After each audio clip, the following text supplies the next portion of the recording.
ಸಿದ್ದರಾಮಯ್ಯವರು ತ್ರಿಶಂಕು ಇಲ್ಲ, D K she ಅವರು ತ್ರಿಶಂಕು ಇಲ್ಲ, ಸ್ವತಃ ಸತೀಶ್ ಅವರು ತ್ರಿಶಂಕು ಇಲ್ಲ. ಯಾಕಂದ್ರೆ ಬಾಗಲಕೋಟೆಯಲ್ಲಿ ಗೆಲ್ಲೇಬೇಕಂತ ಅಲ್ಲಿ ಯತ್ನಾಳ್ ಬಂದ ಮೇಲೆ ಯತ್ನಾಳ್ ಮತ್ತು ಜೊತೆಗೆ ರಮೇಶ್ ಕತ್ತಿ ಅಲ್ಲಿಯ ನಮ್ಮ ವೀರಣ್ಣ ಚಂದ್ರಮಠರ ಒಂದು ಏನು ಕಾಂಬಿನೇಷನ್ ಇತ್ತು, ಏನಾದರೂ ಬಿ ಜೆ ಪಿ ಗೆದ್ದರೆ ಆ ಶ್ರೇಯ ಅವ್ರಿಗೆ ಹೋಗುವಂಥ ಎಲ್ಲ ಸಾಧ್ಯತೆಗಳು ಇದ್ದಾವೆ.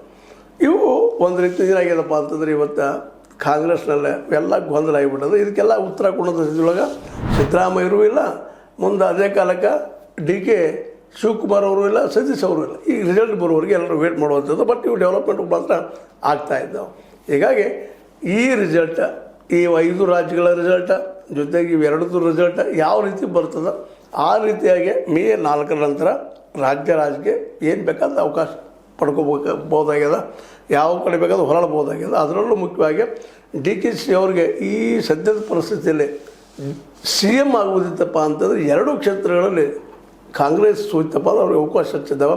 ಇಲ್ಲಪ್ಪ ಅಂತಂದ್ರೆ ಇದು ಆ್ಯಸ್ ಇಟ್ ಈಸ್ ಹೆಂಗೈತೆ ಹಿಂಗೆ ಹೋಗುವಂಥದ್ದು. ಮುಂದೆ ಒಂದೇ ಗೆದ್ದರೂ ಸಹಿತ ಕಾಂಗ್ರೆಸ್ ವಿಶೇಷವಾಗಿ ಡಿ ಕೆ ನಮ್ಮ ಇವರನ್ನ ಸಿದ್ದರಾಮಯ್ಯನ ಸಿ ಎಮ್ ಸ್ಥಾನದಿಂದ ಇಳಿಸೋದು ಭಾಳ ಕಷ್ಟ. ಯಾಕಂತಂದ್ರೆ ಸಿ ಎಮ್ ಸ್ಥಾನದಿಂದ ಇಳಿಸ್ಬೇಕು ಎರಡೂ ಕಡೆ ಕಾಂಗ್ರೆಸ್ ಸೋತ್ರ ಒಂದಿಷ್ಟು ಅವಕಾಶಗಳಿದಾವೆ ಅಂತ ಅನಿಸ್ತಾ ಇದೆ.